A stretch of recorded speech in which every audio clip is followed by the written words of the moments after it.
আপু আজকে কি রান্না করবে? আলু রান্না করব। তুমি খাবে না? হ্যাঁ। আপু আম্মু কোথায়? আম্মু আমাদের আম্মু তো মারা গেছে, আম্মু কোথা থেকে আসবে?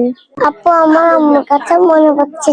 তখন আমার দুই ভাই বোনকে থাকতে হবে। তুমি যেন কার সাথে মারামারি করো না, মানুষ শুনতে আমাদের ধরে মারবে।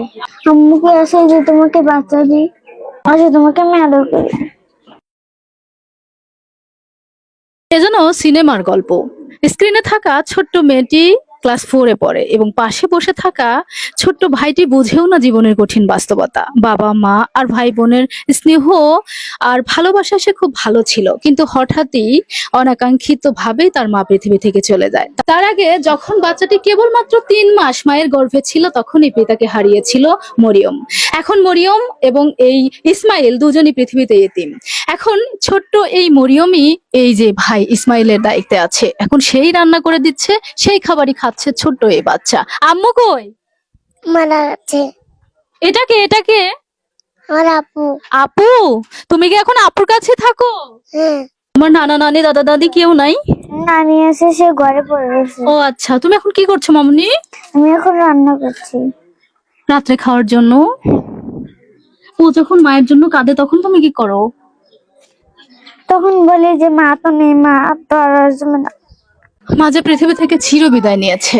দর্শক, আমরা কবিতায় পড়েছিলাম না, মা কথাটি ছোট্ট অতি, কিন্তু জানো ভাই, এহার থেকে নাম যে মধুর ত্রিভুবনে নাই। সত্যি তাই, আমরা বুঝি না, বাবা মা যাদের আছে তারা হয়তো বাবা মার কদর বুঝি না। এই বাচ্চা দুইটি বুঝতেছে জীবন কত কঠিন।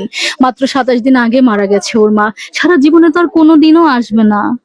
আল্লাহ যেভাবে চলে সেভাবেই চলবে।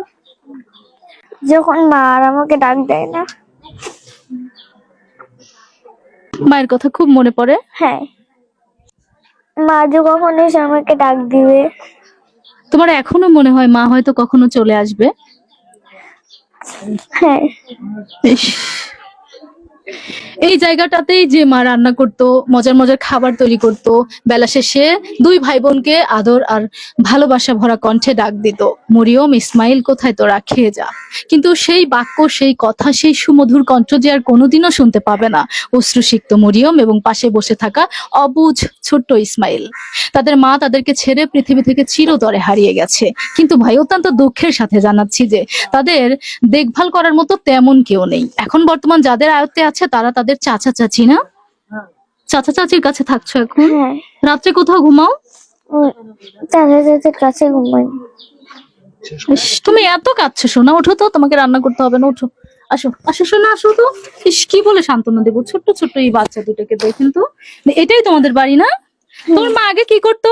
মানুষের বাড়ি কাজ কাজ করে তেমন গায়ে খাওয়ার দাও। মানুষের বাড়ি কাজ করতো, হ্যাঁ। কিন্তু তাতে কি, তবুও তো মা ছিল, তাই না? পৃথিবীর সব থেকে মধুর সম্পর্ক এবং সব থেকে মধুর মানুষটি ছিল এই ঘরে থাকতা তোমরা। প্রিয় দর্শক, অসহায় কোমলমতি এতিম এই দুই ভাই বোনের দায়িত্ব আমি মনে করি আপনাদের সকলের। বৃত্তবান যারা আছেন সবাই এগিয়ে আসবেন, মরিয়ম এবং ইসমাইল যেন সুন্দর আর সুষ্ঠুভাবে জীবনযাপন করে তার ব্যবস্থা করে দিবেন। আসুন মানবিক দিক বিবেচনা করে ভিডিওটা শেয়ার করি আর এই ছোট্ট ছোট কোমলমতি বাচ্চাগুলোর পাশে থাকি।